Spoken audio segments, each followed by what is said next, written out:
Okay, 12 o'clock noon in Troy, New York. So let's get started. December 3rd, Friday. So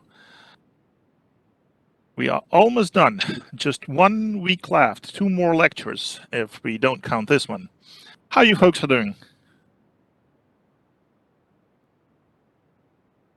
Good. Good. The hardest comp work week of the semester, though. Yeah, well, we'll try to make it a little easier with the test. So, but I'm kind of divided on this because I was contemplating going with fewer questions, but then some students tell me that fewer questions actually is not a good idea because that makes every question worth more. So I don't really know um, what to do and how to make it easier for you folks. Homework, exam, and project. Yeah, I know.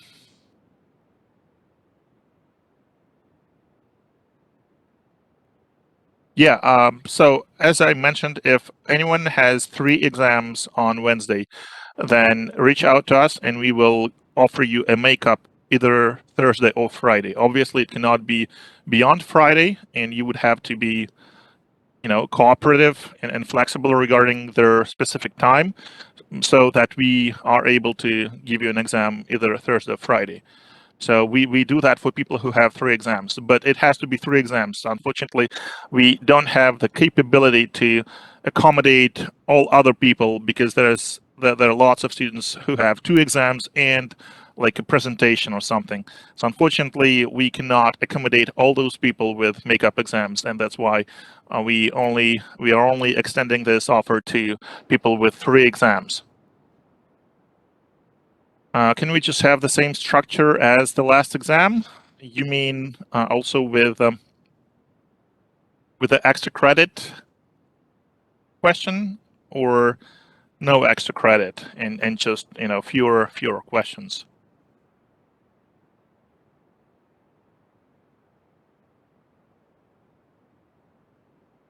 How would you contact us to request a makeup exam? Just send an email to CS1 Comporg instructors mailing list, and our instructional support coordinator, Shan Halbert, will respond and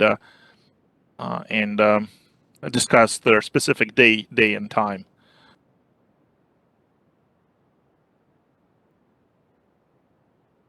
How to spell Kuzmin? Huh, interesting. It's not a trivial question, actually. There's more than one variant of spelling of my last name, so it might be actually a tricky question.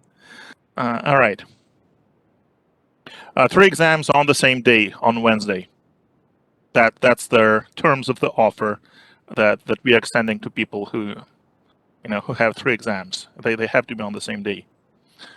And like I said, I would be more than willing, to offer this to more students, but unfortunately, we don't have a room, so we would, invariably face scheduling issues if we had 20 people who need to take a makeup. We just don't have the room because all this is happening in Cheyenne's office, and it's very small, so we are very, very limited.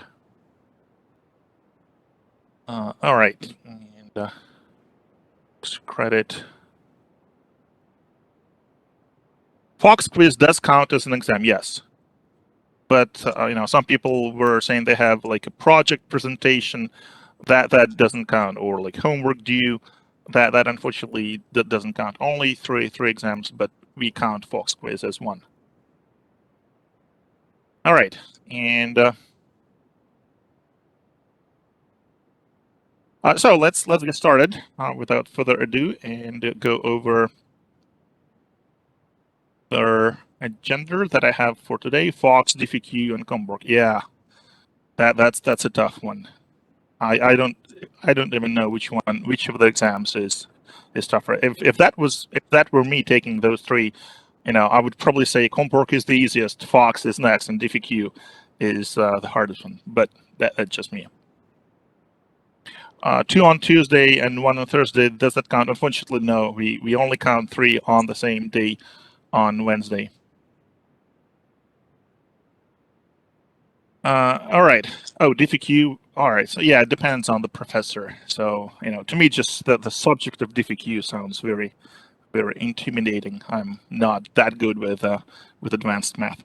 All right. Anyway, I was going to start sharing something, and yeah. So we have our agenda. Let me just organize my windows again as usual, and let me check to make sure that our panelists are here. And I've updated all their participation credit that we give for being panelists, for helping with the Q&A. So it should be up to date. Please check your rainbow grades. And if you notice anything that we are missing, please let us know. And then next week, sometime next week, probably around Wednesday or Thursday, I will allocate the remaining 1 point for people who are actively helping others on the Submiti forum. And I've noticed some people who are really not that visible in the first half of the semester, they are really present a lot in the second half of the semester. So definitely that's the way to go. So those people will, definitely will definitely get that extra one percentage point towards their overall grade. And yeah, so and we're gonna have voting for the most helpful person on the Submiti forum as well. Homework 7 is due on the 7th. Yes, that is true. And so we have our panelists ready. I see the test question. So I think let's get started. So test 6, we've made real good progress, but we still need a few more days. So our target is the end of this week, and yeah, so that's test 6. We are definitely planning on giving you test 6 grades back before test 7. So speaking of test 7, it's on Wednesday, this coming Wednesday, December 8th. The scope is basically everything that was not included in test 6 from chapter 4. That is starting from pipelining, and then the entire chapter 5, which we're not going to finish today, but we are going to finish on Tuesday, which would still be before the exam. So chapter 6 we will talk about on Tuesday in the second half of the lecture and in our last lecture on Friday, but none of that material is going to be on any of the tests, which is kind of unfortunate, but I don't really see any way of fixing this, so we just let it slide. And some people ask me for a Q&A, and we are running a poll about their best time to hold that Q&A before test 7. So please vote if you're interested. So far, the participation hasn't been very active. I think only like 5 or 6 people voted. So to really run this session, we need at least 25, 30 people to make it worthwhile. So please vote if you are planning on attending that Q&A session. It's going to be the Monday or Tuesday or Wednesday early morning, which historically has not been a very popular option. So on test 7, by and large, if you have very limited time to prepare and you just want to concentrate on the major topics, on the topics that are highly likely to appear on the exam, there are 3 of them. So it translates basically to expect at least 1 question in each of those 3 topics. And those 3 topics are pipelining and everything related to it, and cache and virtual memory. So those are three topics.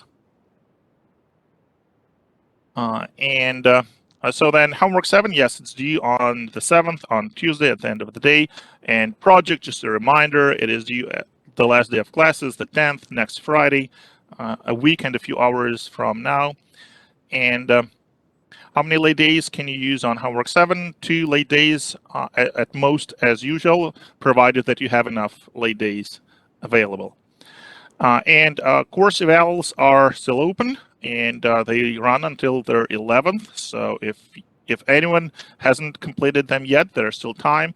And we are running a Submiti poll on their incentive. So I collected your opinions. I actually added another incentive that was originally not in my list. So one of the students suggested an incentive related to lowering their thresholds, and I included that additional option.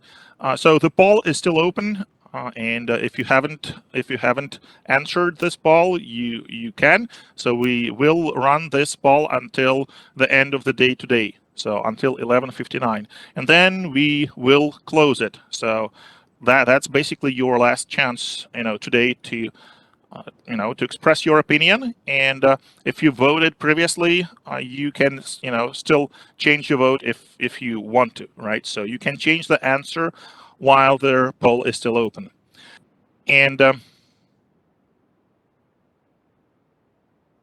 so participation rate as of this morning was pretty phenomenal, 82.6% across all four sections. And section 3 really rocks. For the longest time, section 1 was leading, but then section 3 really made an impressive increase in their participation rate. They are right now, that single section is at 89%. Of course, we average, we combine all four sections, so we compute the average for the entire class. But section 3 really rocks, and section 4 is kind of behind. It's the smallest section. We only have 29 people in section 4, and it's a little bit behind with just 69. And yeah, so to all those skeptics who were saying, "Well, I don't have confidence in this class. We're never going to get over 80." Well, here we are. We are already over 80, right? So that is, as you see, that is totally possible. All right.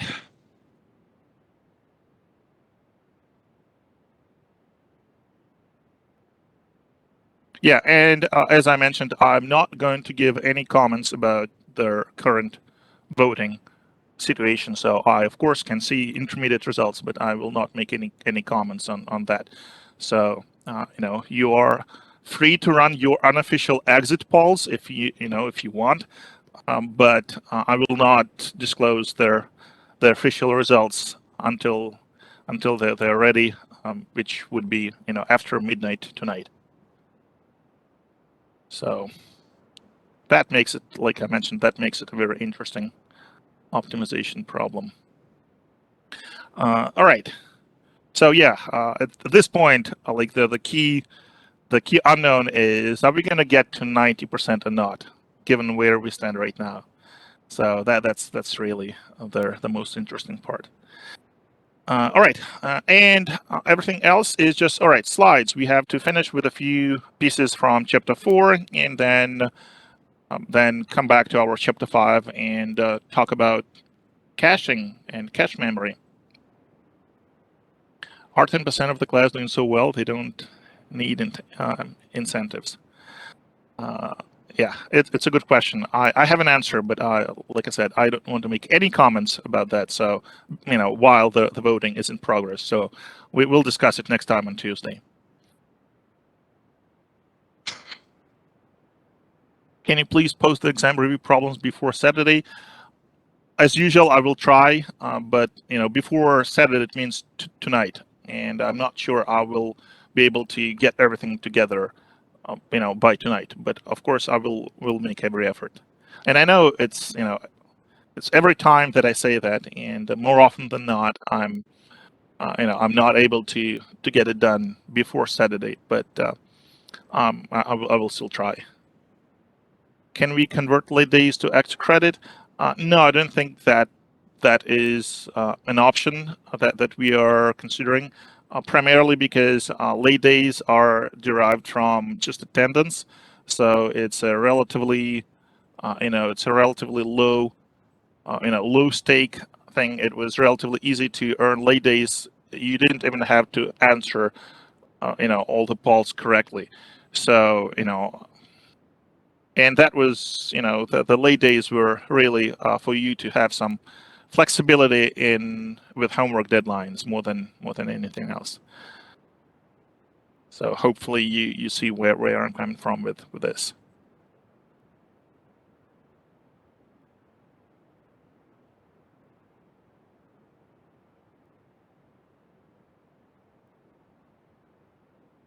I'm just scrolling through the chat real quick.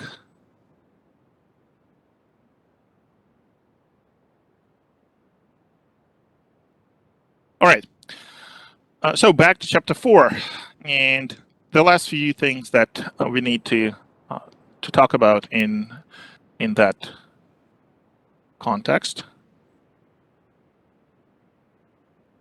and that is loop unrolling. And basically, this is the same idea that we talked about before about their multiple issue processors. And let me.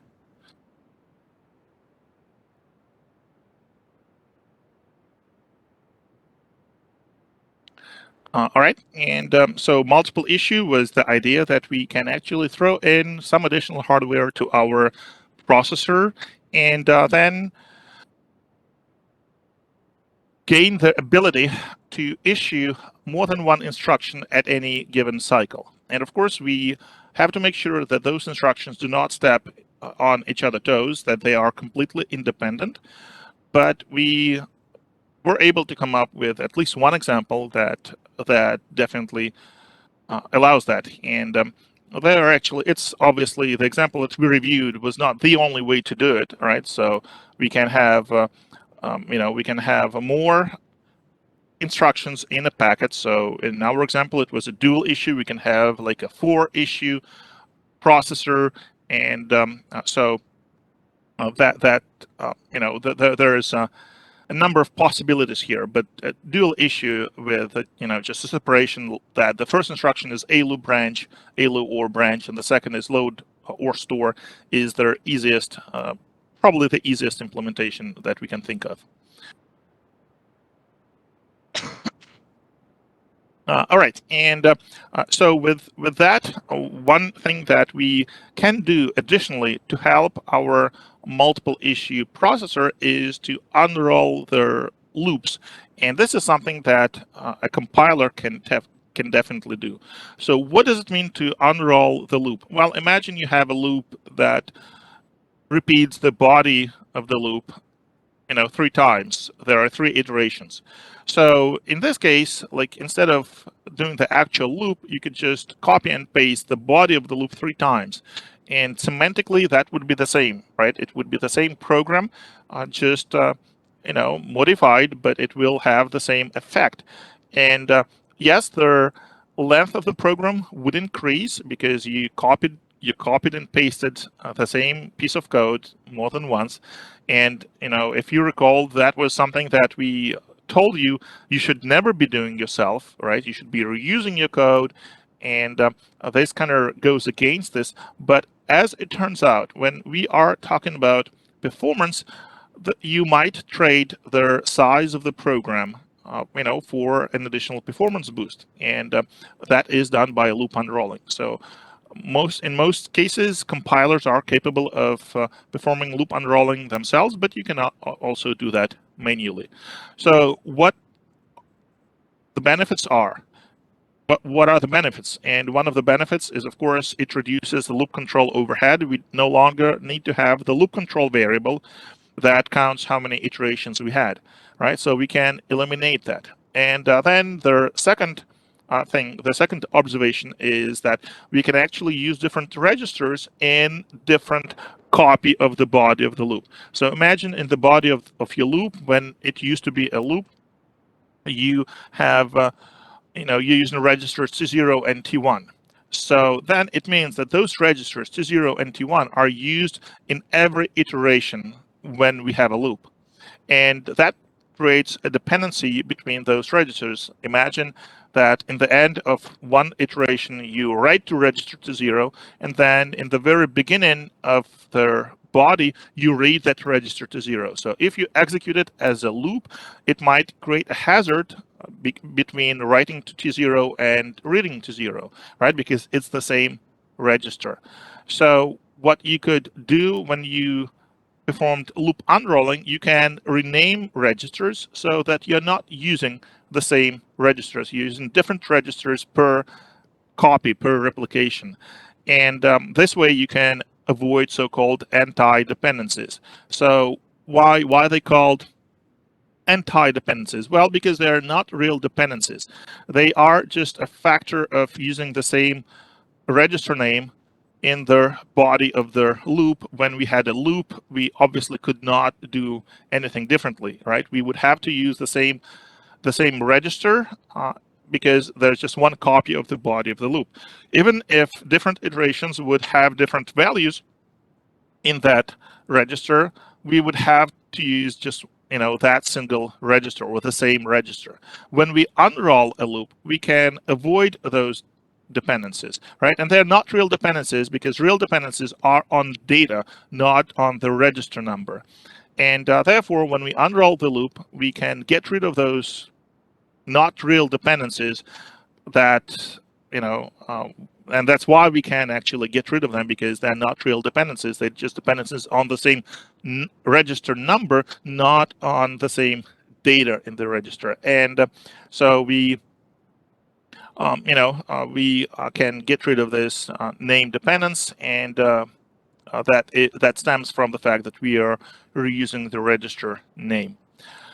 All right, and here is an example of loop unrolling, and so it's the continuation of the same example from above, but you see, how we replicate the body, and then we are able to move our instructions around to reorder instructions so that we pack our instructions into packets as tightly as we possibly can.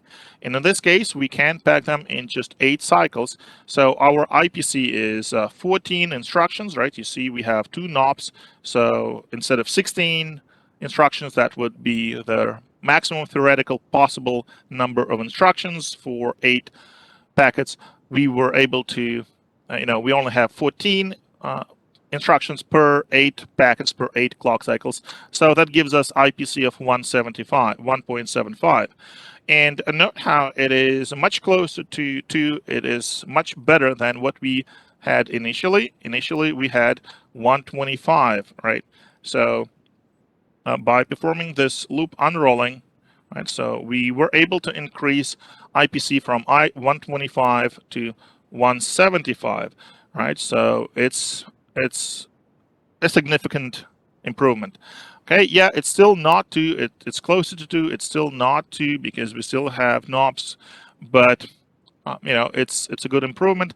And the price that we had to pay was the cost of registers. So note how we are using more registers. Previously, we just used T0, S1, S2, and that's it.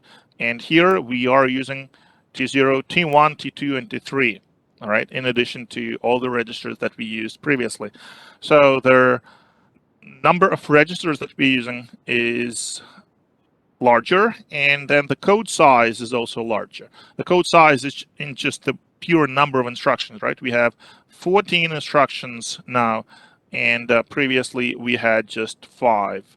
1, 2, 3, 4, 5, right? We had just 5. So if you're concerned about their instruction memory usage, then of course code size might be a valid concern. You might not want to bloat your code because of their instruction memory limitations.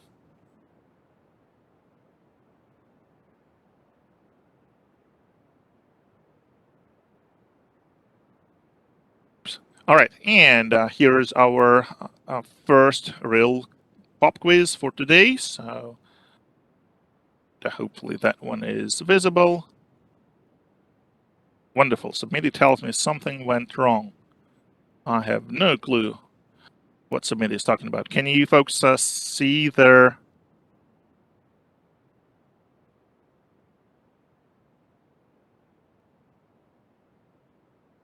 see the poll that we are looking at the slides. Loop unrolling is always beneficial. Okay, cool. Yep, and someone says they voted for 2 and one of them got removed. I have no idea. Trust me, I didn't remove anything. So I have no idea whether it's a submitted glitch or it just didn't save. All your options. Check your voting if you are concerned it might it might have been affected by some submiti situation. I don't know anything about it. Why are the number of instructions increasing? The number of instructions is increasing because we are unrolling the loop. So previously here we had a loop, and note how we were decrementing the pointer. So effectively we had a loop control variable, right? And we were comparing it to, well, we were decrementing and then comparing to 0, right? So this S1 was our loop control variable. When it was reaching 0, we would be done. Okay. Well, when all right, branch not equal. So when we are comparing with 0, if they're not equal, we loop. So yes, so when it reaches 0, we would be done with the loop.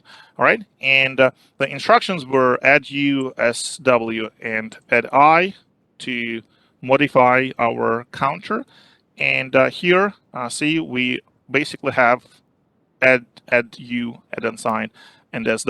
Of course, we also have to have lw. So see how we, basically, took this piece, right, and copied and pasted it 3 times, right? That allowed us to effectively get rid of this instruction, but we have more copies of add u and sw. That's why we have more instructions.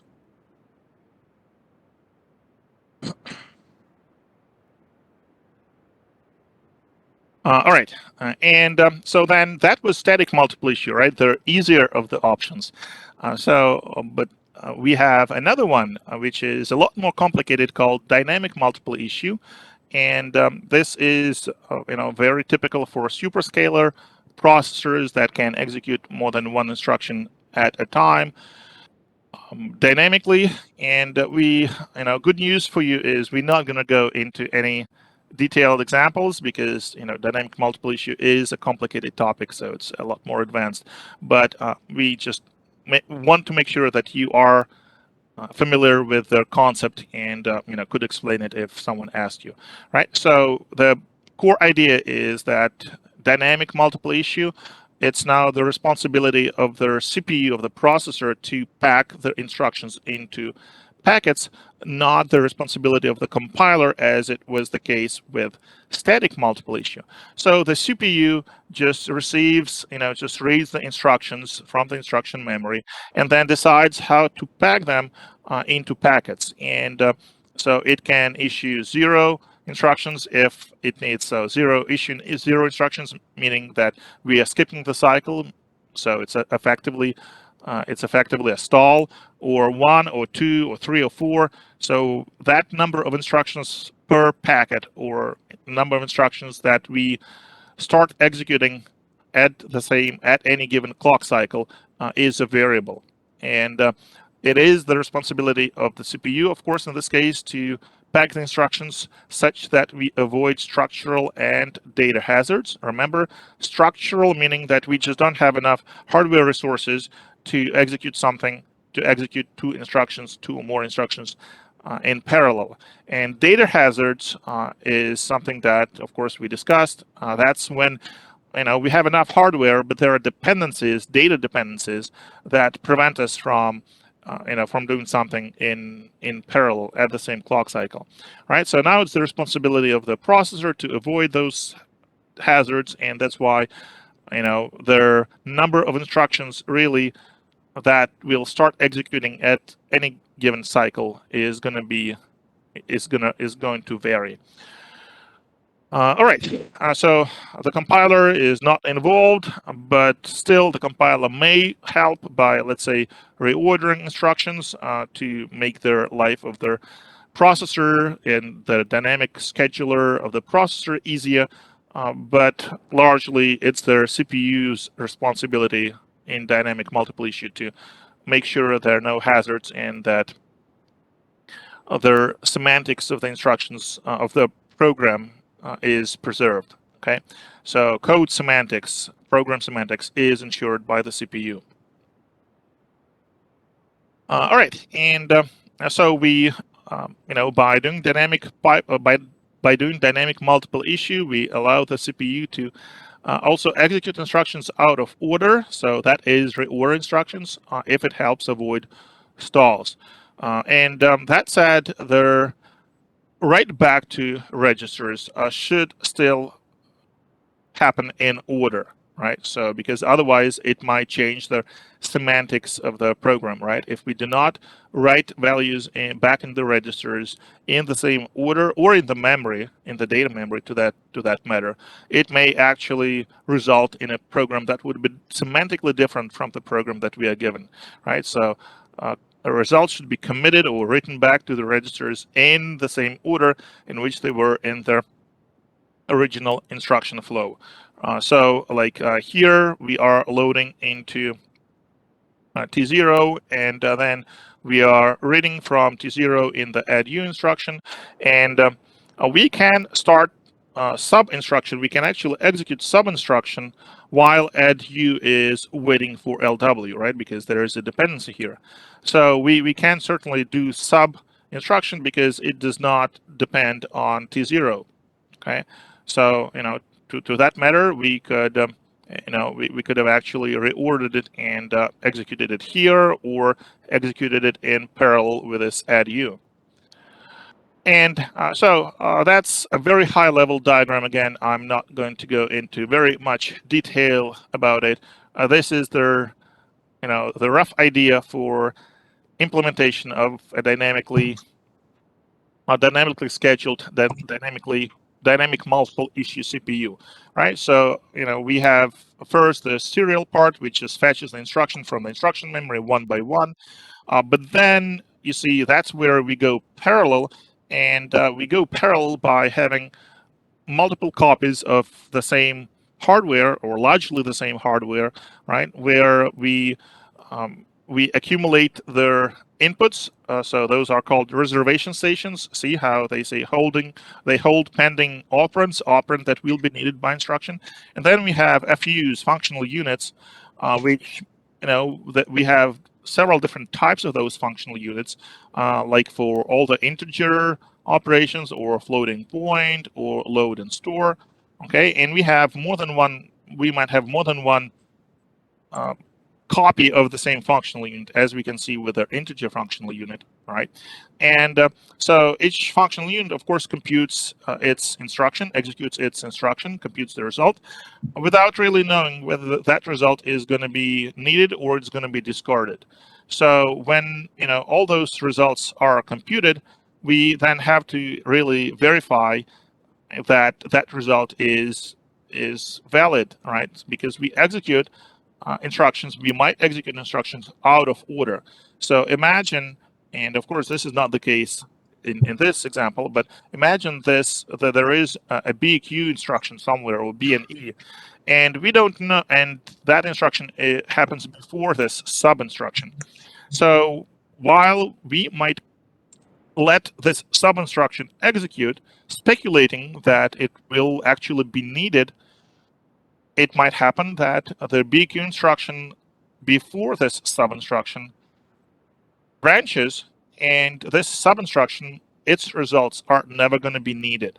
Okay, so when we do out of order execution, we again kind of speculate that, yeah, if the branch doesn't happen, we're going to need that sub instruction, and if we executed that instruction ahead of time, we don't have to waste any time executing it now, because it has already been computed. So we just, this commit unit is a fairly complicated piece of logic that kind of decides whether the result should stand and we should just apply the result that was computed, or we should discard it. Okay, so in order issue preserves dependencies, obviously. So with out of order execution, we should make sure that we preserve the semantics of the program.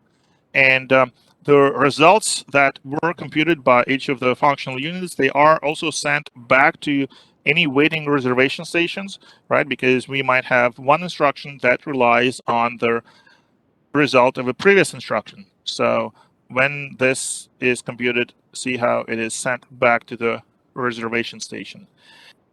So, of course, the parallel part is this one, right, from here to here, because we have to commit results in order, okay? Because otherwise, we might alter the semantics of the program. So, this commit unit is after we kind of get everything back together in a serial stream.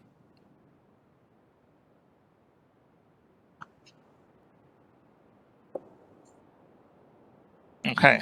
All right. So register renaming for dynamic multiple issue is the same idea that we have seen with an example on static multiple issue, right? So reservation stations and reorder buffers, they effectively provide the renaming of the registers. It doesn't happen explicitly, but that's what those components do internally. Again, this is done in hardware, completely transparent to the program or to the compiler. All right, speculation for branching. Of course, we predict branch and continue issuing. That's the easiest way to imagine how this can be done. But we don't commit until branch outcome is determined. So this is similar to what we just discussed with this sub instruction preceded by a branch instruction that we don't know whether the branch is going to be taken or not until we actually compute that instruction. But that does not prevent us from executing instructions that are after this branch instruction in the speculation that the branch will not be taken if it's, let's say, a BQ instruction, and we will need the results of that sub instruction. In this case, hey, we gained a lot because that instruction is already done. It has been executed, and we can just use the result. We might also have other types of speculation, for example, load speculation, and that is based on predicting the effective address. So, for example, we have accessed a particular address before, and we may predict that we might need to access it again in the future. So it kind of sounds familiar to our locality principle that we discussed already when we talked about caching.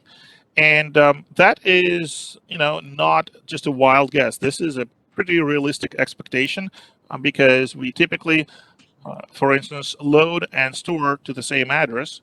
All right, or at least there are addresses from which we load and then we store to the same address. So if we are able to predict correctly the effective address, that saves us time on the calculation of their base address from a register plus their offset, right? So we can save the time if we predicted what address is going to be accessed in the memory.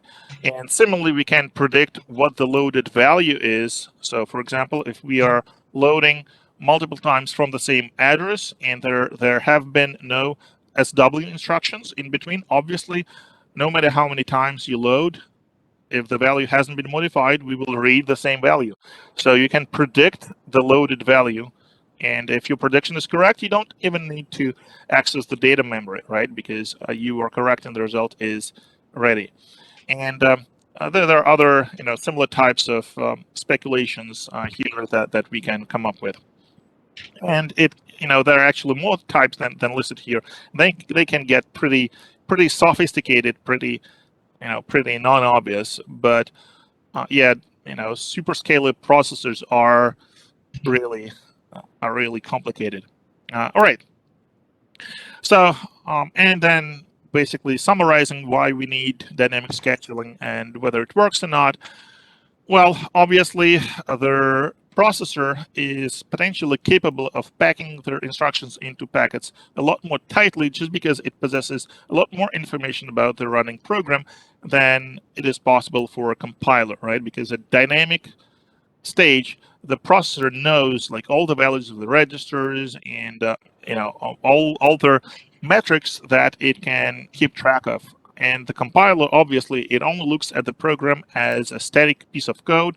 It does not execute that code, so it has no idea what their values are going to be, the values that are computed, or whether branches are taken or not. The compiler is just static. All right, and that's why dynamic scheduling has a potential of giving a lot better performance advantage than static scheduling. Of course, at the expense, at the price of being a lot more complicated. All right, and so now let's go through a few questions and pitfalls and fallacies. So, does multiple issue work? Yes, it does, but unfortunately, because it's so complicated, the amount of performance gain that it brings depends, and it might not be as much as we would like, given their a lot more complicated internal structure of the processor. So, and some of the reasons why it might not give us the gain that we might be hoping for. And note that this question it's for both static and dynamic multiple issue. All right, so it's general. Does some any method of doing multiple issue work? And the answer is still yes, but there are a few factors that limit how useful multiple issue is, and that one of that is that some dependencies are hard to eliminate, and those are the dependencies that we haven't even talked about, right? So like pointer aliasing, right, where you might have two different registers that hold the same address. So effectively, an address is a pointer effectively. So we might have multiple registers that point to the same address in memory, but they're different registers. So it is extremely challenging to detect this aliasing, to be able to prove that these two registers, they are guaranteed to hold the same value. And some parallelism is hard to exploit because we have a somewhat limited window size that we are observing, and dynamic multiple issue, for example, the processor analyzes only a certain number of most recent instructions, right? So this window size, their depth of history that their processor is capable of maintaining realistically is fairly limited, and so if two pieces are very of code are very far apart from each other, they're the processor might not be able to do anything about them, like to reorder instructions, because that those two pieces would be way too far from each other. All right, so that's the thing, and then the remaining slides I don't even want to dedicate any considerable time to them. It's like their elaboration section in the textbook. So just a few really short short observations about this. Right. So power efficiency is something that we mentioned a little bit, but haven't spoken a lot about. But this, in their realistic electrical engineering kind of design of their processors, power is one of the key issues, right? It is more important than many of the other issues that we are discussing, because it was easy for us to say, let's throw in some additional hardware, but there are physical limitations of their silicon die, of their chip area, and there are also an even bigger limitation of how we are going to dissipate all the power that this additional hardware is going to generate. All right, so unfortunately, we have our physics laws, and that they dictate that inevitably there is uh, some electric current that generates the heat, right? So we cannot, in many cases, well, in no cases can we prevent this conversion from electricity to heat. And in terms of what the processor is designed to do, that is process information, right? The heat is absolutely unnecessary, right? So it's a byproduct that, if we could, we would like to get rid of, right? We would like to have our processors not generate any heat, and therefore we wouldn't have to dissipate all that heat. Unfortunately, it's not realistic, and that's why there is this power dissipation problem, because we are limited in the size of their chip, and if we just throw in more hardware and if we increase their clock rate, then inevitably their amount of power of heat that would generate it, their ratio, their of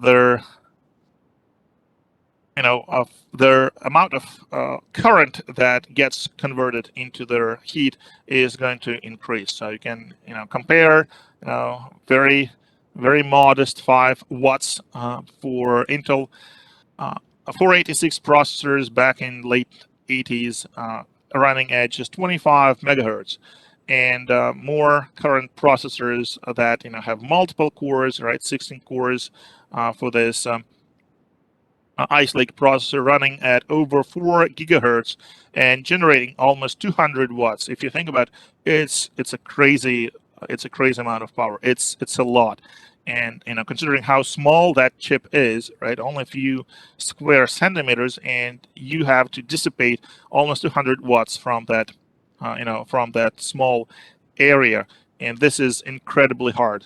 Right, so there are all different kinds of thermal solutions. Some of them are easier, like they only have some kind of fans and they just depend on their airflow, but some of them are a liquid based, fluid based, and they, of course, they are a lot more complicated. All right. So then there is an interesting comparison between an ARM processor and an Intel i7 processor. All right, so of course they have different markets, they have different destinations, and note how different their specs are. Right, whereas Intel dissipates 130 watts, ARM is only zero point 0.1 watt. Right, so several orders of magnitude smaller, and then the clock rate is much lower, but 2 times roughly lower. But note that their power requirement is not just 2 times smaller. It's several orders of magnitude smaller. Yeah, so as you can see, their Intel design has a much wider, a much deeper pipeline, 14 stages, right? Can you imagine this? Can you imagine drawing the diagram for something like Intel Core i7, right? We had 5 stages and we thought it was overwhelming, but can you imagine 14? And even this ARM processor uses 8 stages. All right, so that was it, and something that we are getting to discussing is this amount of cache at different levels. So all modern processors have several levels of caches, so at least 2, but more typically 3, and see how different their designs are, especially when we are talking about second and third level caches. Like their Intel processor would have 256 kilobytes of cache, whereas their ARM processor would have up to 2 megabytes, right? So L2 cache is a lot, in general, a lot larger. Well, it's there are different.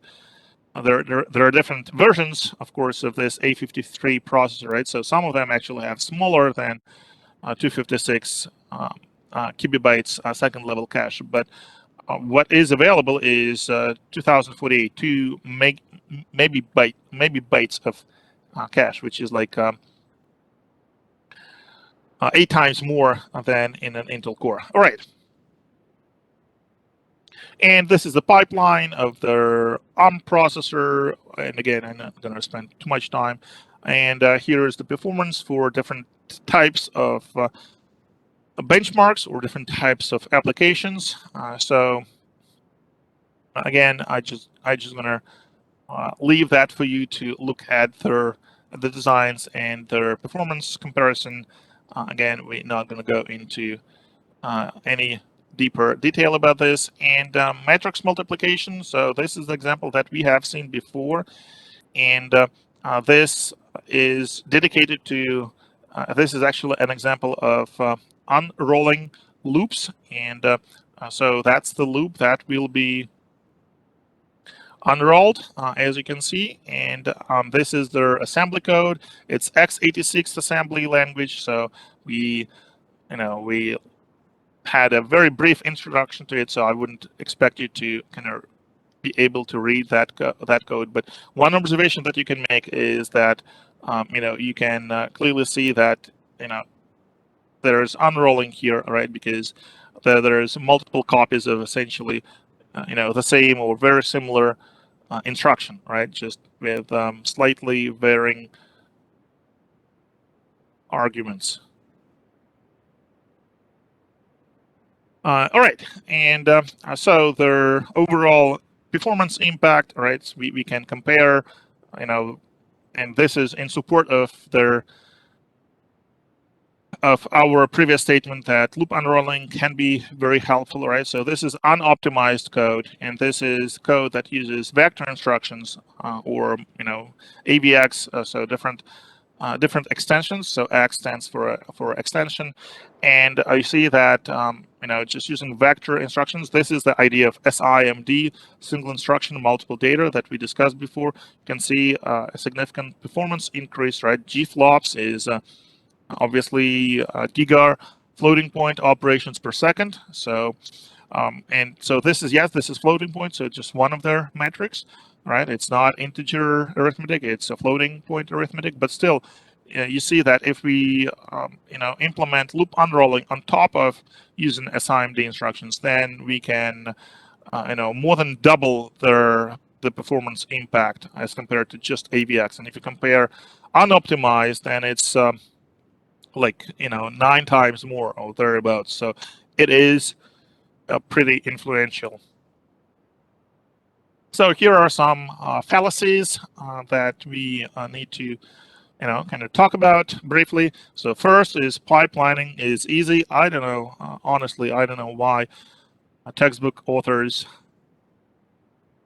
treat this pipelining is easy as a fallacy. I think if we run a poll and ask, how many of you think that pipelining is easy? I don't know.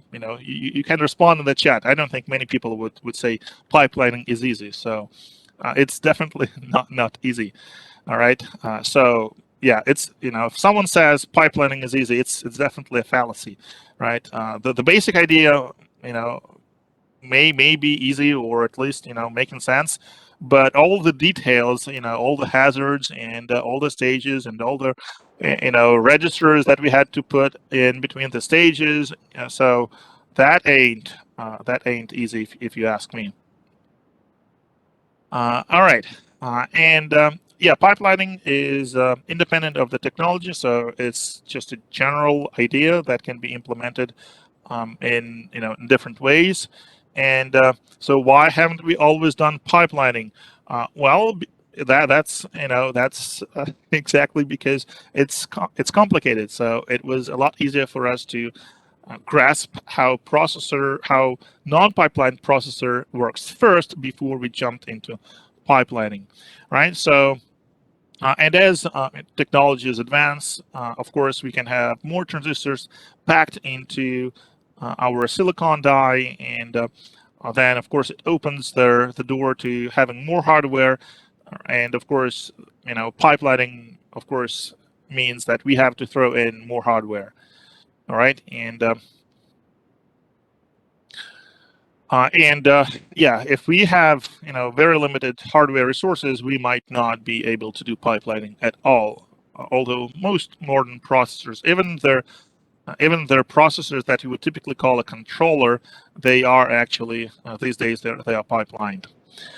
All right, and so pitfalls or kind of typical mistakes that novice designers can make is not stressing enough the importance of instruction set architecture design. So imagine how much harder our life would be if we had different instruction lengths in our MIPS architecture, right? So this is just one example how ISA design influences their hardware design of the processor, especially in the presence of pipelining.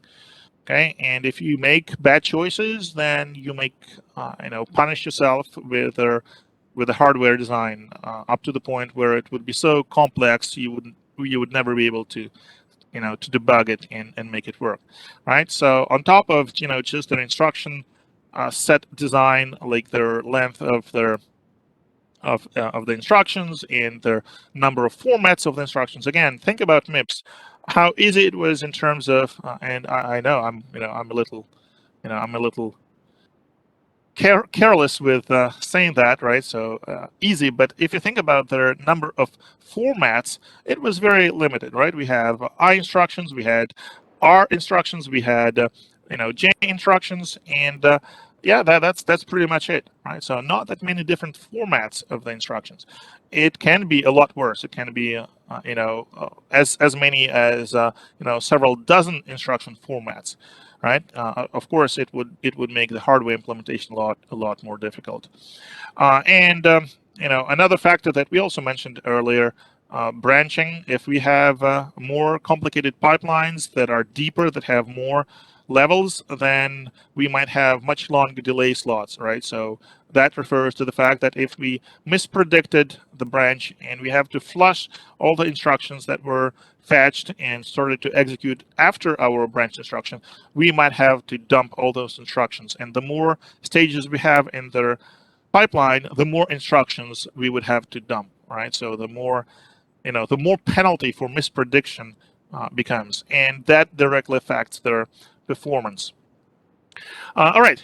So in conclusion, instruction set architecture, the way we design it influences their hardware design of the processor, the data path, and of course all the control signals.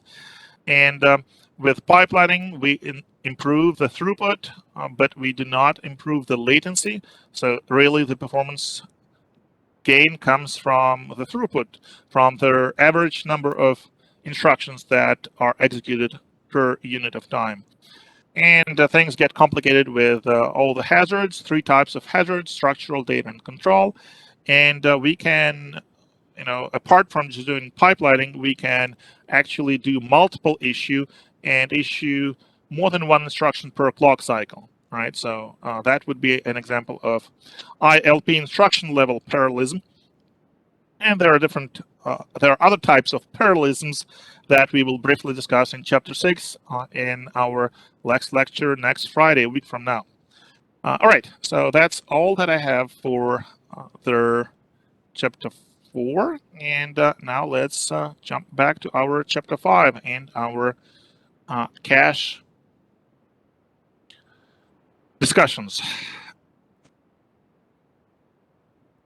All right, so we went over this example, right? And I strongly recommended that you actually run this example in one of the simulators, either in MIPS or there is also a simulator that I pointed you to, and the link is in the lecture notes from last lecture. So I kind of like this simulator a lot.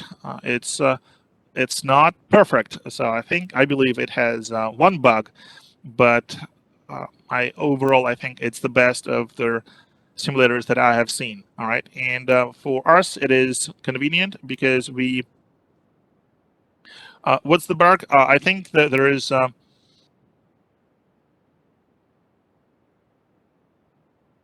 Yeah, it's a good question. I think it's not in direct mapped cache, which we are reviewing now, but in an associative cache where they do not properly detect in one of the cases when their value, which value should be replaced. Okay, so this problem doesn't arise with direct map cache, but with associative caches, it is an important decision because there are different disciplines, different ways of replacing their values in the cache if we have to kick one of their values out. I don't remember more details, but if we come across this, we shall see. All right, and yeah, actually, if people voted for an extra homework assignment, then I would probably offer a cache simulator, implementing a cache simulator in C as that optional homework, right? But I don't know if, what the majority vote would be, but we shall see. All right. No one wants that. I don't know. All right. So here is this simulator, and one of the reasons I like it, because you can look at the direct map cache, but you also have associative caches, right? See, fully associative, two-way, four-way. So, and those simulators. So you just need to follow those links, right? And those simulators would have the same kind of general interface, which makes it very convenient to kind of compare, right? And then what is even better, there is a virtual memory simulator here, which we will need that because our next topic is the virtual memory.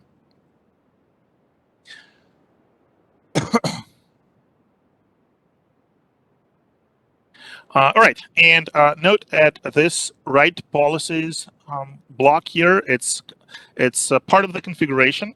So for now, we're going to stick with write back and write on allocate, but we will also mention that instead of write back, you can use write through, right? So this is one decision, right? Whether to use write through or write back, and the other decision is whether to use write on allocate or, well, in our textbook, it's in our slides, it's called not write on allocate. Here it's called write around, right? So this is the other decision, the other configuration.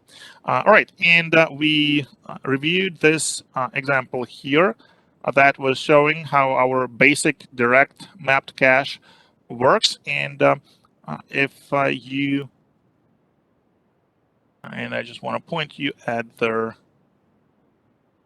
Zybooks, right? So the Zybooks have all those, well, the majority of those figures animated, which I find, very very helpful, very useful, right? Because so here, we are trying to access memory with this address. This is how we compute their index in the cache, where this value, if it is in the cache, where it would go in the cache. So their calculation is shown here. It's just modulo 8. Why 8? Well, because again, if I replay this 8 comes from here. You see, from 8 entries in our cache. That's why we have modulo 8. And then, if we access another memory location, right? So that's let me. All right. So this is just an explanation for the previous step, right? But if we access any of the other 3 addresses in our memory that has the same index, cache index, then they would all map to the same block of cache, right? And these first 2 bits, right? This is what we call a tag, right? Because when we are just looking at the cache, we know that the value, if our valid bit is 1, we know that this cache at index 001, this block, right? This line of cache or block of cache, it contains the value from one of those 4 memory locations, but we don't know which one exactly, right? There are 4 options, and tag tell us exactly which memory location is cached, right? So 10, oh, that's how we know, yeah, our cache currently contains the value from this memory location. If I earn a late day after lecture next week, Tuesday, still use it on the homework 7. I'm not sure. So definitely there late days that you earn today, you would be able to apply for their Tuesday homework. But the ones that will be up on Tuesday, I need to check the algorithm that Submiti implements, right? So I'm it's not within my power. I don't, I just go with how Submiti computes 8 days, right? So I need to check how it is. how it is done. Can we convert late days to extra credit? I think I already answered that. So if you have this question, please put it in the Q&A, and one of the panelists will just, will just type the answer from me from the beginning of the lecture. I addressed that. I think I addressed that issue. If you think I didn't answer that question, then of course please feel free to bring it up.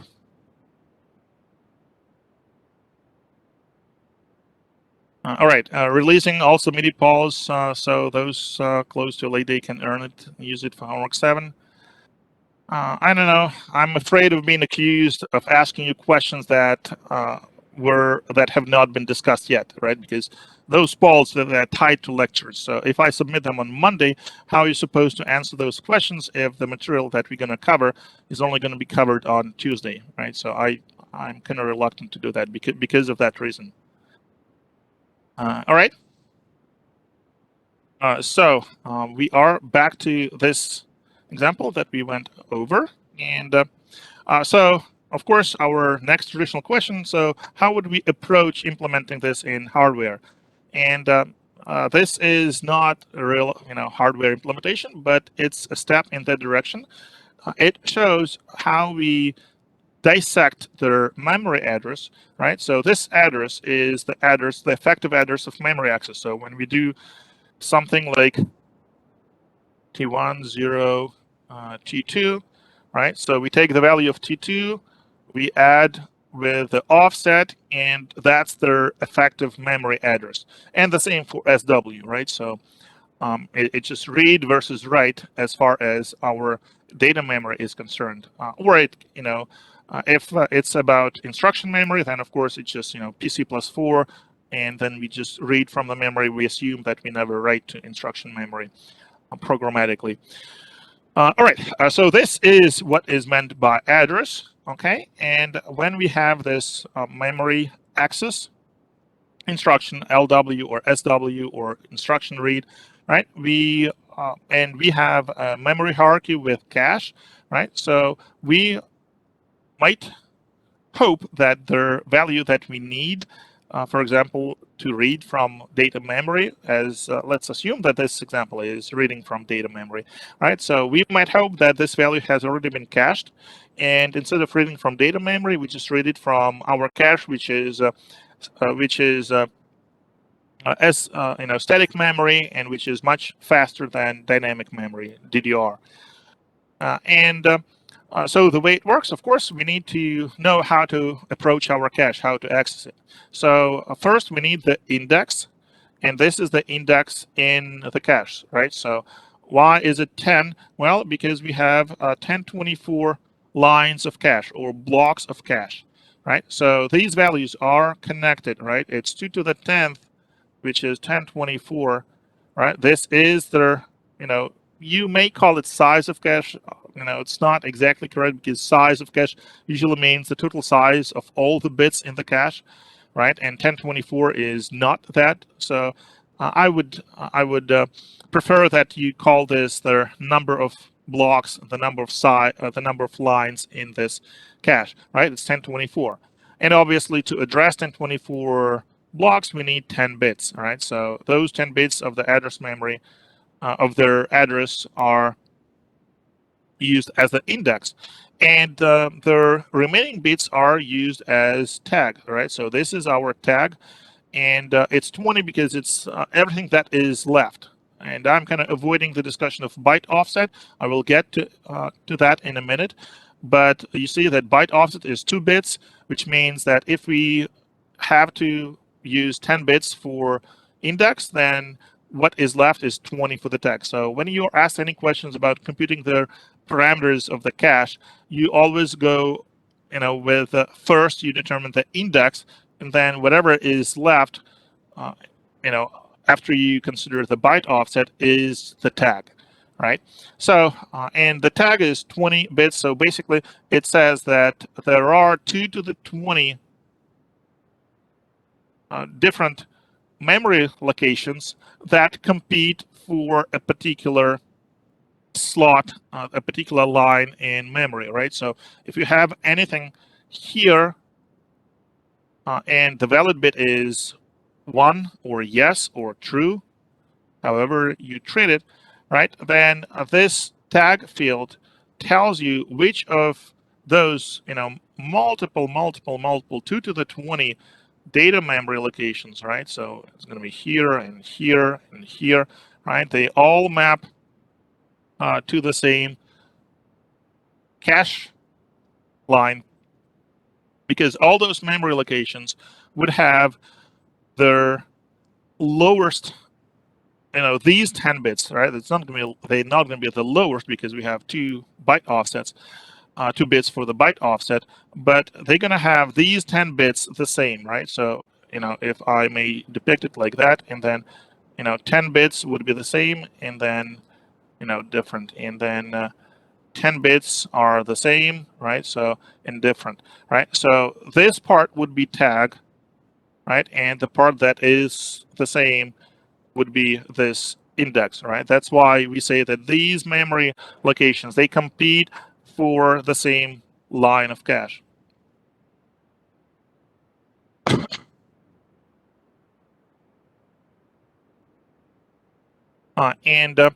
So that's why when we have, when we determine the index and we take this index to find the line of cache, we have to make sure that their value in this data field is actually the value for the address that we have on hand, right? Because there are multiple memory addresses that, whose values could potentially be in this slot of cache. So we have to take their tag and compare it with their highest 20 bits of the actual address. And it is, this component here is a comparator. So if the comparator gives 1, right, it means that yes, these 20 bits and these 20 bits are exactly the same. And if this is true, and if their valid bit is true or 1, then it means we have a hit, right? Which that means that yes, we found their entry in our cache, and we verified that this entry corresponds to this address that we have on hand, not to any of the competing addresses, right? And that the valid bit is 1, which means that this entry is in fact used. It's not just containing some junk. Okay, and if that happens, we have a hit. How does it determine the valid bit? Well, the valid bit is in this table, right? So initially, all valid bits are zeros, and then when there is a miss and the value that is absent in the cache is read from data memory and it is stored in the cache, then this valid bit is set to 1. So setting valid bit to 1 happens as part of their procedure that is invoked when there is a miss. Okay, and initially all valid bits are 1. So you have to do it again in order for it to become 1. Well, the valid bit only goes from 0 to 1. It then never goes back to 0 unless you turn the power off and then turn the power on again, right? Because there is no way to erase something from their cache, right? It's either once some value from the appropriate memory address is stored in the cache, it can only be replaced with something else, right? But we don't really need to erase it or make it invalid again. It just doesn't make sense, right? It's easy for us just to let the old value stay there until that slot is needed for another value. Is that making sense? So how do we resolve the competition for direct mapped cache? It's very easy. If I am accessing some memory address and their cache does not contain that memory address, but contains their value from the memory address, which is a competitor, it's a miss, obviously, and I bring that value that I need from data memory, and then I replace the old value that we had stored with for data in the cache, and then I update the tag, and now the new value is in the cache. So we just basically replace the old value if we need that slot for for a more recent memory access operation. So you just replace the value to solve competition. Exactly. For direct map cache, yes, it's that easy. That's why it's the easiest type of caches. With associative caches, it's going to be a little more intricate, but we will get to that in a few minutes. All right, and here is another quiz for you related to what we just discussed. And, let me open it up. All right, and so now we have. All right, so let me briefly go back to the previous slide here, and you see the size of this data field is 32 bits, right? So it's exactly one word, right? 32 bits, one word. And that is why we have this byte offset, right? Because, well, our block that our cache exchanges, the minimal block in this example that our cache exchanges with data memory is one word, right? We cannot, we cannot bring half a word or 1 byte, right? If we access, and memory is byte addressable, right? So this is important here because if we don't say anything, we assume that memory is byte addressable, and therefore when we have some address, I don't know, 1001, right? So this is the address of a byte, and this one here, right, in the end is in binary this. And so we have addresses, other addresses that end in 2, 3, and that end in 0, right? So I write the binary endings here. They all belong to the same word, right? So those are 4 bytes here, 4 bytes here that are part of the same word, right? So if we read the word, we know that the word address has to be divisible by 4, all right? So that ensures that when we read from address that ends in 0 and we are reading the word, we're reading 4 bytes, 0, 1, 2, 3. And the next word would start at address that ends in 4, right? And then it's going to be 5, 6, and 7. That's going to be the second word, and then there will be 8, right? So that's how words are aligned in memory. But if our address doesn't end in a digit divisible by, it doesn't end in 4. All right. So if our memory address is not integer divisible by 4, okay, like for example, it ends in 2 here, so it's 8002.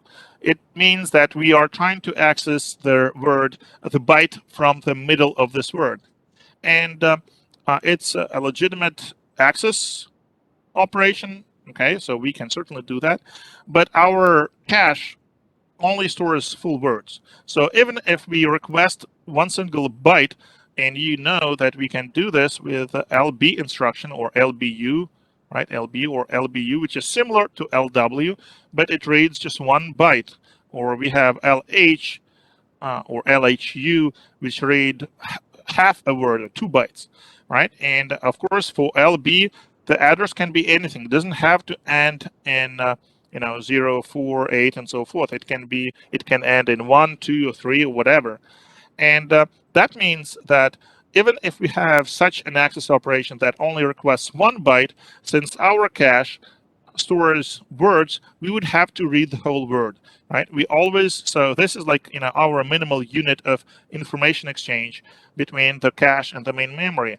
Even if 1 byte from a word is requested, we assume that the whole word is needed, and if that word is not present, we bring in that word from their data memory. So please note that somewhere here we have our full data memory, right, DM, and that processor never talks to the data memory directly. So processor only asks for this value from the cache, right? So when we have this LW, then the processor itself only requests their memory to be read from cache, and cache itself determines whether it has this value cached. In this case, it would be able to satisfy the request of the processor from its own, its own self, from the cache itself.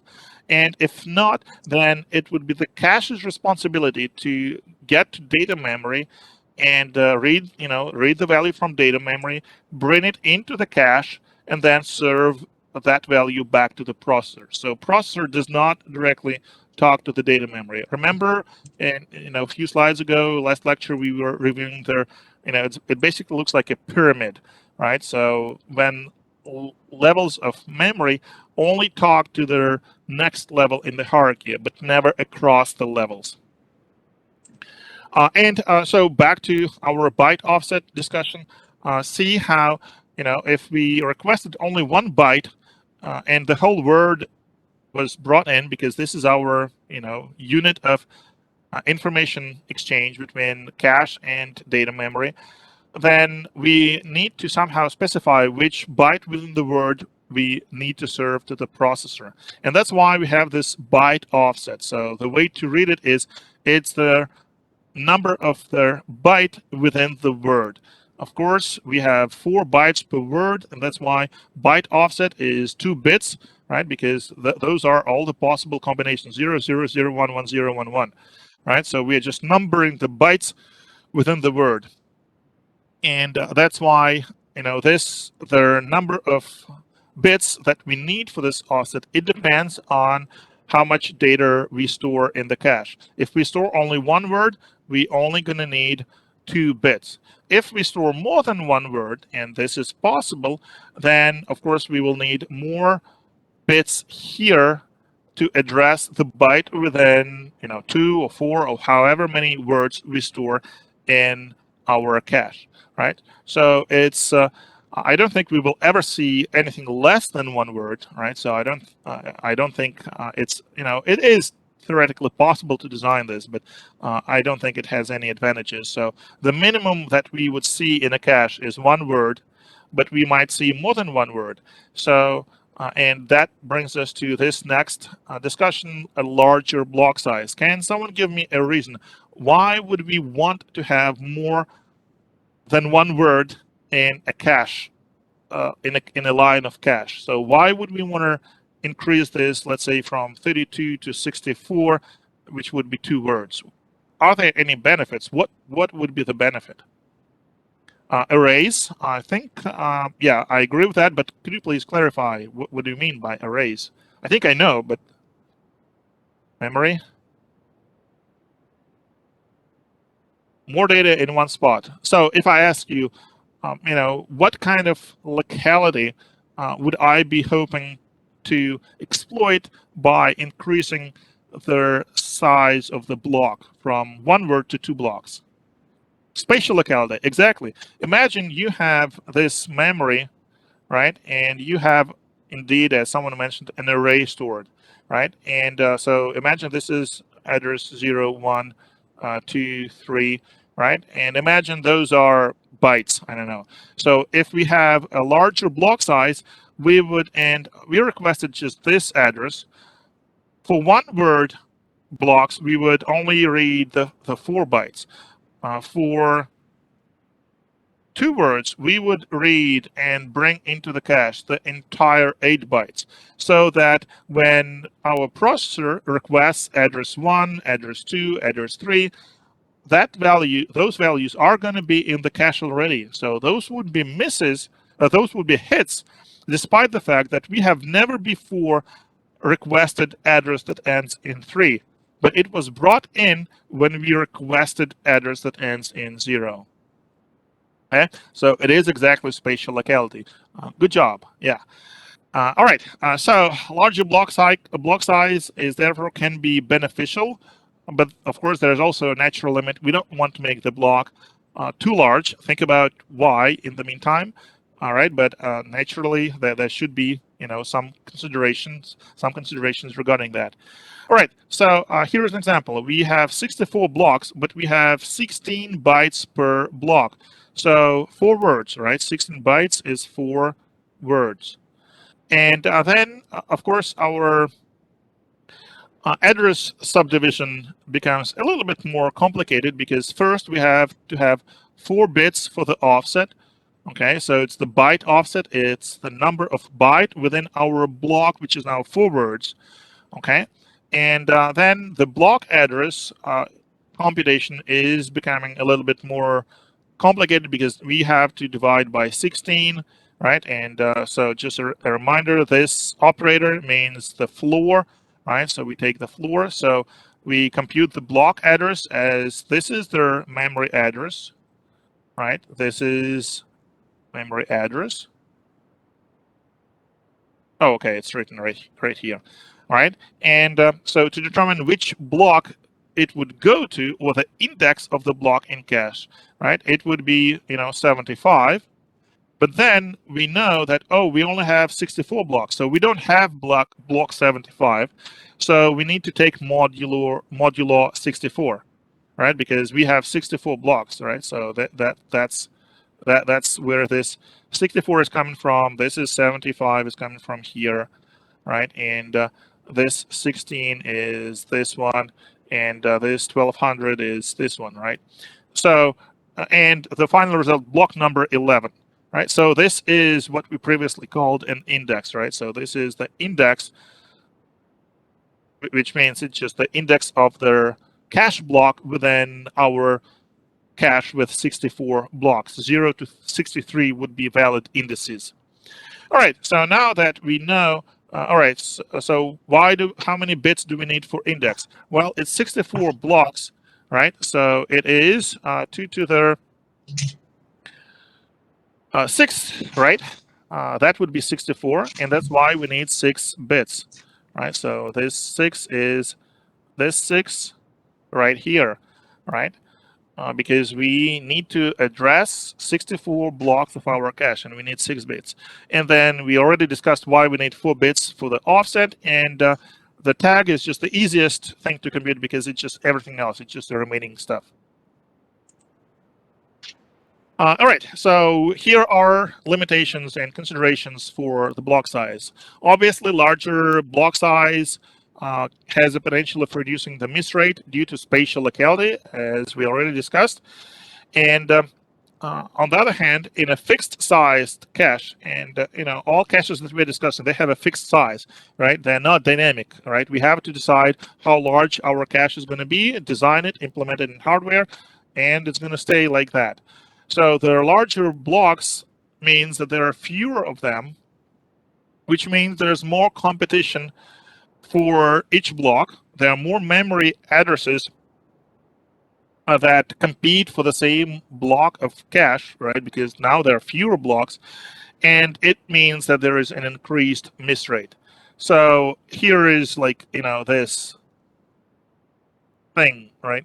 On one hand, we are reducing miss rate.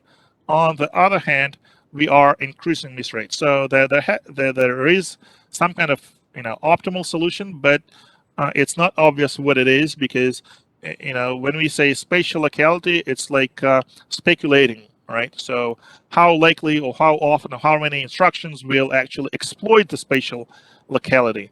And of course, it depends on the particular access patterns, memory access patterns. So you can compute it for a specific piece of code, but other than that, it's you can only rely on certain benchmarks or reference pieces of code. So you cannot come up with a justified all times optimal solution, right? So and as we discussed with larger blocks, it leads to pollution. So what is pollution? Imagine you have a cache, and let's say this is just 4 blocks, and blocks are very, very long. So that means you have an enormous competition for each of those 4 blocks. And that means, all right, so let's say for this block, you have a lot of memory addresses competing for this block. And that means that if you have a miss, right? And you bring in the value from the memory and you put it in here in this block, right? Then there's a much higher chance with a larger block, and that is fewer blocks, that some future access operation will map to the same block, and you would have to replace it with a new one, right? So override it, and then even if the previous value is needed, it's no longer here. It has been overwritten, and this is what is called pollution, right? Because you throw away values that are cached because you need to replace them with their new values, with a value from a different address, data memory address that maps to the same index in the cache, even though you might actually need that value that you are throwing out in the future. Okay, and then you will need to bring it back again. So that's why it's called pollution, obviously. And so with larger blocks, there is also a larger miss penalty. Can someone tell me why would a larger block have a larger miss penalty?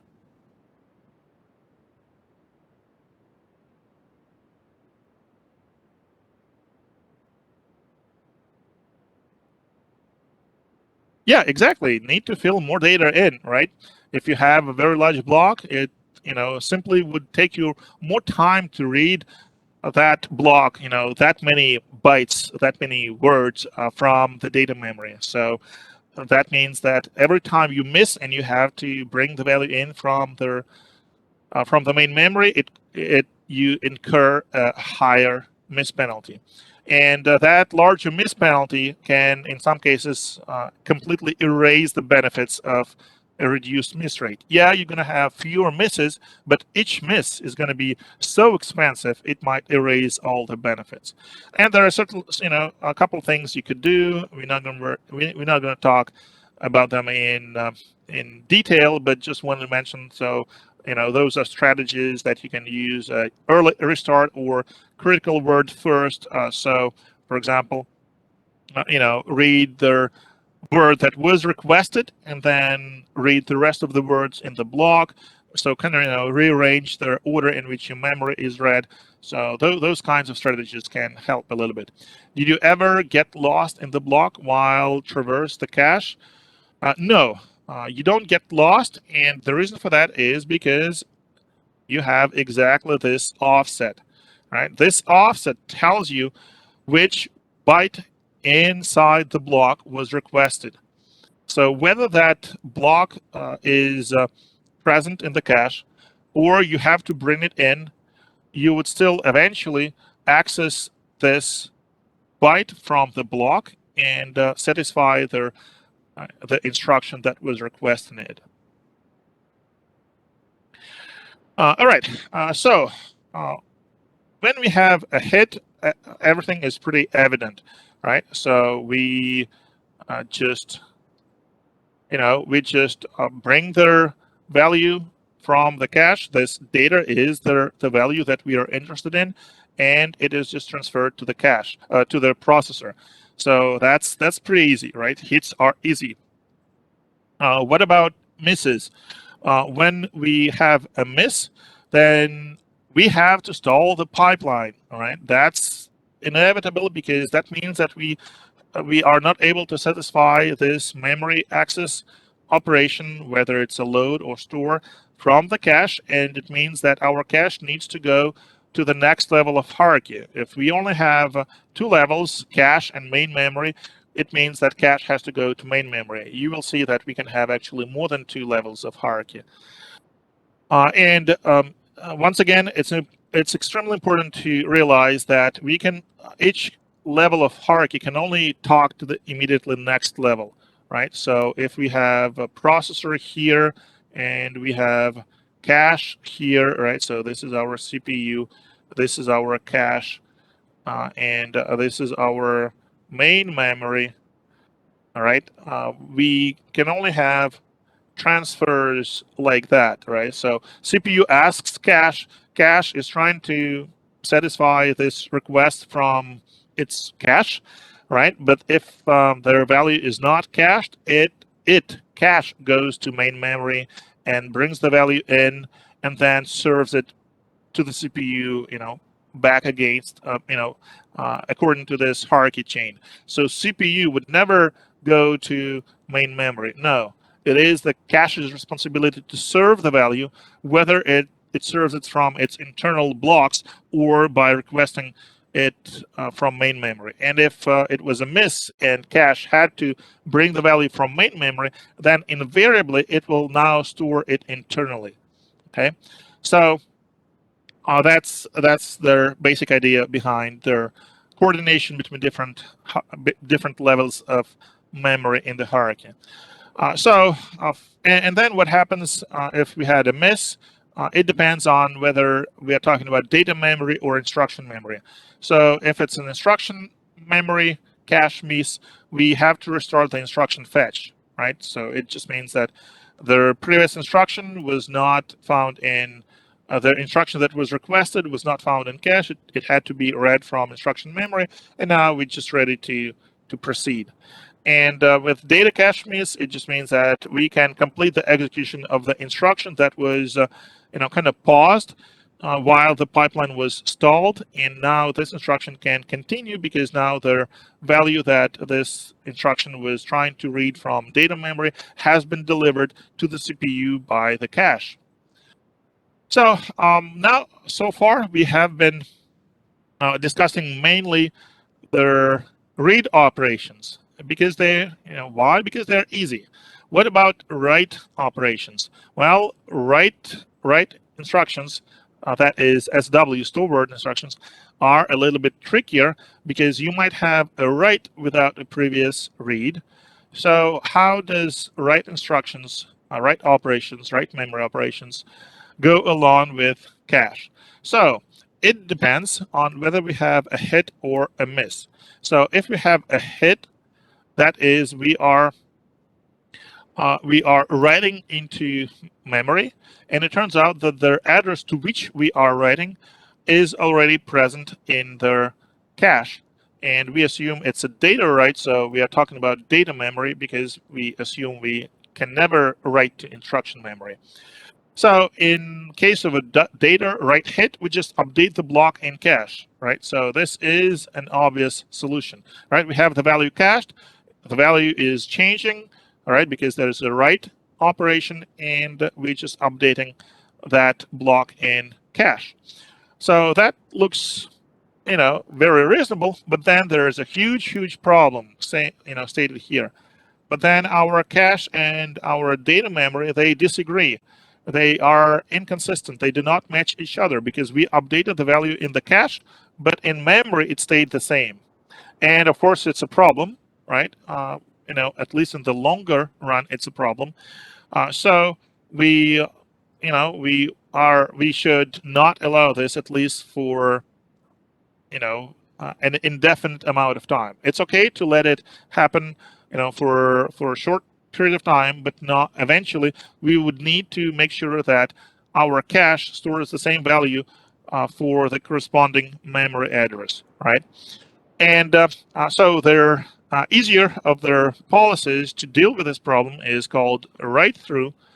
And in write through, we always update the memory. So whenever there is a write operation, we update and there is a hit, we update their cache and we update the main memory. And that's it. What is the downside of this? Well, obviously updating memory is very slow, right? That's why we had cache to begin with. We are trying to minimize operations with our main memory because it is so much slower than cache. And here, write through says on every write, we are going to be incurring this penalty of writing to main memory.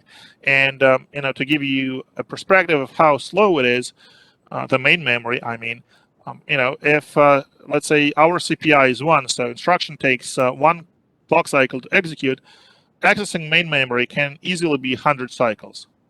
And now you see that, well, if your base CPI here is 1 and just 10% of instructions are stores, but each store instruction with the write through incurs a penalty of 100 cycles because it's slow to write to main memory, then you compute the effective CPI or the average CPI, and it's going to be 11. So it's like, with just 10% of your instructions being stores, your entire program runs as if each instruction on average takes 11 clock cycles. So this is a huge performance penalty overall, right? Yeah, there are very few store instructions, but the penalty for each of them with write through is so large, it affects tremendously the overall running time of your program. So what are the solutions? Well, one simple solution is to implement a write buffer that would store the value to be written into the main memory while allowing the processor to just continue without waiting. Okay, so this buffer holds the value that will be written to the memory while this write to main memory happens. And we only need to stall the processor on the write if our buffer is already full. Imagine you have two store instructions, one after the other, and only place for one value in the write buffer. Obviously, the second instruction would not be able to proceed. We would still have to stall. Of course, the solution to that can be, well, we can make our write buffer bigger so that it can handle two values or three values or four values. But then the question is, well, where do we stop? How do we know how large our write buffer should be? So it's not a trivial design problem. And as it turns out, there is actually another approach called write back, and it is an alternative to a write through. So it's one or the other. With write back, when we have a data write hit, we just update the block in cache and we don't touch their main memory. And of course, you would ask, well, but wouldn't that be the exact problem that we discussed? Like our main memory and cache are inconsistent, they don't match each other? Yes, this is true. But one observation that helps us understand why this write back policy is actually working is, well, our processor will never talk to main memory directly, as we just discussed. So, our cache can be, pretending to have the most recent up-to-date value, which actually it does, right? And our processor would never know that the main memory hasn't been updated until the value that we have in cache needs to be replaced. So if we are forced to replace the block in memory that has been updated, then before actually kicking this block out of the cache and replacing it with a new block, we have to write the value that it contains to the main memory. Okay, so that's why it's called write back, because before replacing the block, we are writing it back to the memory if it has been updated, whereas the main memory was not. And because there's this decision whether a block has been updated or not, we need to know this. So that should be part of the